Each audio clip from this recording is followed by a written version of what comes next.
Now, to make you more convinced how women are natural-born entrepreneurs, let us hear our first success story for today. To share her inspiring journey as a mompreneur, one of our good friends, Rossel Taberna.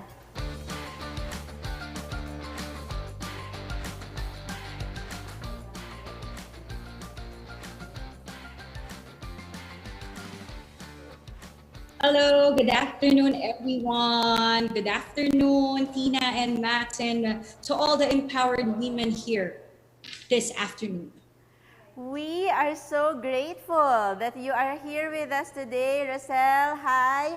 Guys, if you don't know, she is the better half of radio, TV host, commentator Anthony Taberna, popularly known as Tunying.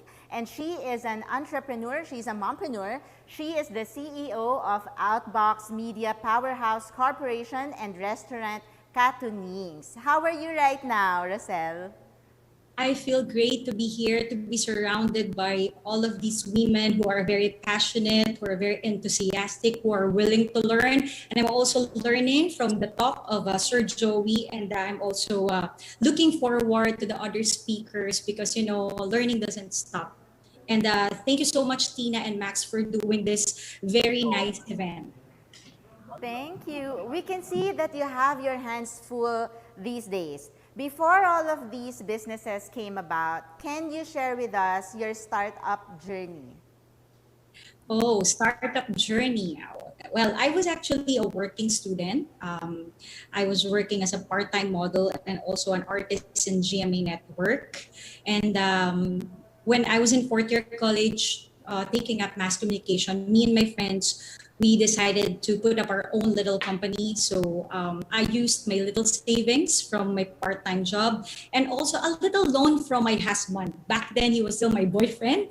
And then we put out Outbox Media events and the multimedia agency. So back then, we organized small events like milestones from first birthdays to anniversaries to weddings. And we also produce video productions for students in our neighboring universities in University Belt. So that's my startup. And I think these intricate events and production molded me to become detailed oriented, me and my team. And I think that's very important when you're in the events and multimedia industry. And that's what our clients like about us. And as for the restaurant business, this is a family corporation. So it started way back 2004 in the province of my husband in Nueva Ecija. So this is literally a community bakery. But then 2015, my husband brought Catonings here in Manila. And ang ganda ng following, napakadaming sumuporta sa Catonings. Maraming nakamiss sa mga masasarap na tinapay from the province, like mga Pinoy favorites. And also, we expanded to all-day breakfast and now we're a full-service restaurant. And I'm happy to be managing the company together with my husband and the entire family. So this is really a family effort and a family legacy. I love that. Alam mo, naniniwala ako that when God closes a door, He opens a window. So can you share with us that story about you trying out show business? And is there a lesson there that you'd like to share with our audience today? Oh, well, it was actually a choice. I wanted to have a stable job and I didn't fully give up. In fact, I still do modeling gigs even as a mom.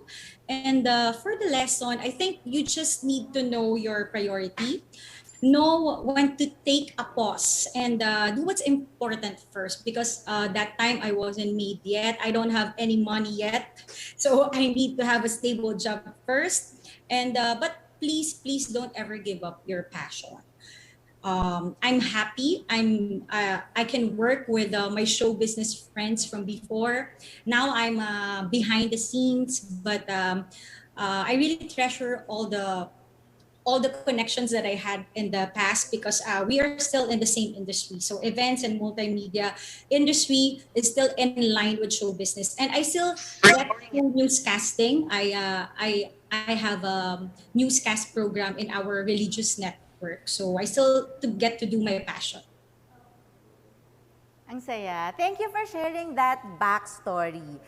Coming from that na parang it wasn't going as well as you had dreamed, did you ever think that you will own several businesses down the line? Actually, no. Maybe one, but to manage two, it is indeed a blessing. Because we also get to help a lot of people by providing employment for them. And the feeling of being able to become an avenue, to become an avenue and, have share your blessings with others. I think that apart from my family, I think that's really what keeps me going these days, especially this pandemic. Alam mo, when people follow you on Instagram or on social media, they're gonna look at you and say, wow, this woman has so much confidence and parang you're able to do everything, di ba? But meron bang panahon na nagduda ka sa sarili mo kung kaya mo ba yung mga ginagawa mo? Nako, a lot. As in, to the point that I just feel that I'm already being hard on myself. Parang I always feel that what I'm doing is not enough, that I should have done more. But throughout the year, I've learned to recognize my small wins. And I think these small wins, when you put it together, it becomes a milestone. Also, I learned that when you're in doubt, study, read, learn from others, look for a mentor, katulad nga ng sinasabi ni Sir Joey. Learning doesn't stop. And for me, continuous self-improvement, it is really the meaning of self-love. Ganda. I love that. You know, we are fans of self-improvement, self-love, and thank you for that message. And earlier, you also mentioned na when you're starting businesses, that's not just for yourself, but also for the community that you serve, for your employees. I love that it's based on service. I love where it's coming from, and kitang-kita mo yung puso. So with everything that you are doing, how are you able to do this? And is there a secret to how you and Tunying are making things work? Ako, Tina, alam mo, first of all, I wake up early. Medyo morning person talaga ako. And I start my day with panata or devotional prayer. So it fuels me daily and I feel that I can do all my tasks when I start my day with God's guidance. So I also have a to-do list. I know yung mga empowered women dito meron yan. Sa phone lang, I have a to-do list by priority and my goal is to finish that daily task for me to be able to watch my favorite series before I sleep. So yun ang reward ko. So ganun lang every day. And as for me and Anthony naman, I think it's not really a secret, but when you really put God at the center of your relationship, sa tingin ko, you won't go wrong with it eh. Basta lagi lang may guidance kung ano yung mga lessons, alam naman natin yun. You know, Anthony, people think that Anthony's really very strict, pero sa totoo lang, lagi niya lang sinasabi sa akin na alam mo naman kung ano yung mga aral ni God na nasa Bible. So just do whatever you want to do for as long as wala kang nalalabag na utos. I'm just here to support you. And I think that's really very important, yung suporta with your family, with your partner. And just having this strong faith in God, it will make everything work. Siyempre, meron ding may mga challenges din along the way. But at the end of the day, just always go back kung paano ba kayo nag-start, the love, the relationship that you have, and most importantly, syempre, your faith in God.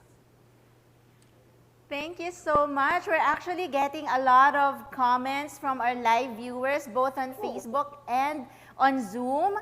We have so many comments like servant leadership, simulan ng araw sa panalangin, yay for morning people. I'm not one of those, but yay for you guys. We get a lot of amen. God has her back and front and side and top. Ang dami nag-agree. So thank you so much, Sis Rossel, for being us here at Pinay Girl Boss Live. I had a great time listening to your story. I think we need to do this more over Tunying's, diba? Thank you for your time. And I invite everyone. Yes. Let's do it. Let's do it. When Max comes here, let's do it. It's a date. And thank you for your time. I'm amazed at how you can balance your time as well as a mom and as an entrepreneur, as a servant leader. And if I may say, that's a super, super amazing job. And thank you so much. Thank you so much, Rossel, for spending your time with us. Thank you so much, Tina and Max, for having me here. And I also hope that I can see you guys soon face-to-face in Tunying's. Try nyo po ang aming mga panlasang makabayan there. So, thank you guys and stay safe.